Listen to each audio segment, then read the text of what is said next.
Isn't it a wonderful thing when you come to that utter knowing that the universe is responding to you? And so here's the piece that we keep wanting to stick in here today because it's relatively new conversation.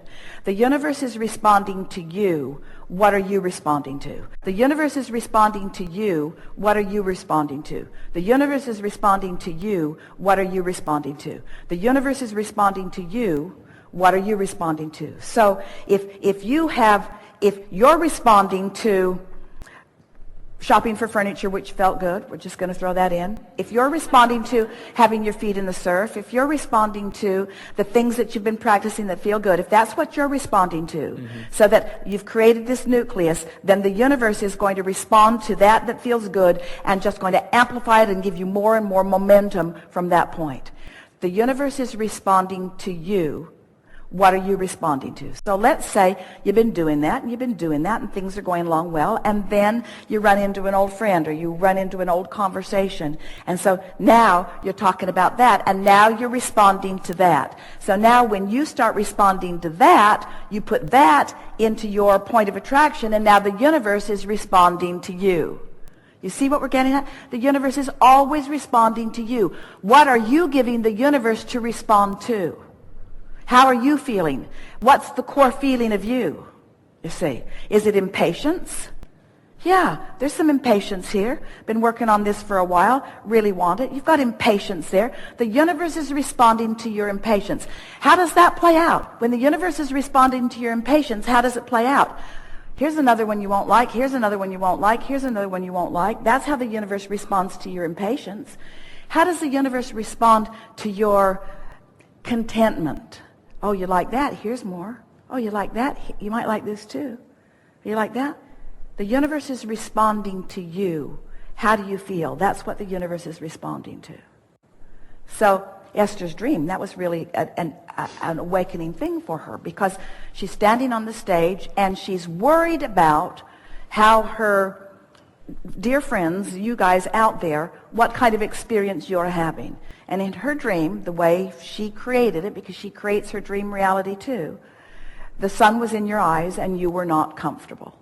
And so she responded to that through action, rather than what we are encouraging you all to do is to just let that play out, because responding to it is only causing you to mess up what's going on here. Did you hear that?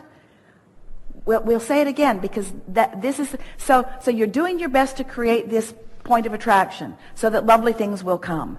But the things that are coming are not just coming in response to what you're doing just right now, because there is this residual thing that you've been doing. Yeah. So, but you're sort of cleaning it up. We used to tell you the story. It's like you're walking along and you're spewing red inky mist.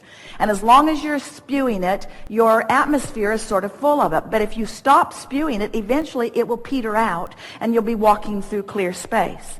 So this is sort of the same story that we're telling you in a slightly different way. Sure. So you're creating an environment by focusing on things that are easy.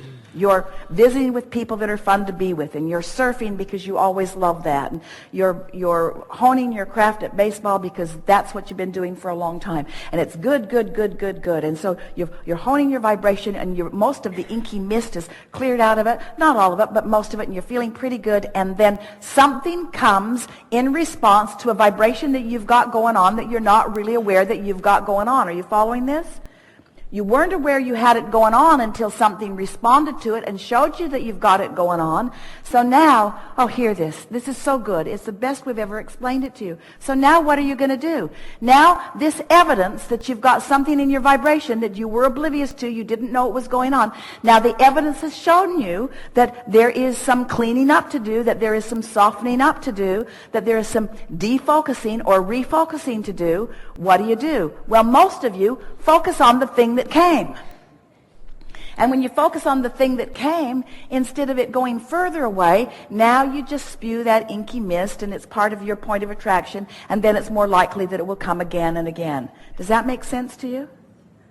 So when we say to you, find simple things that make you feel good and focus on them, many of you, and it's what our second friend was saying to us today, sometimes that doesn't feel like I'm doing enough. Shouldn't I be trying harder? Shouldn't I be applying myself more? Shouldn't I be deliberately trying to get the momentum going on some subject more? And we say,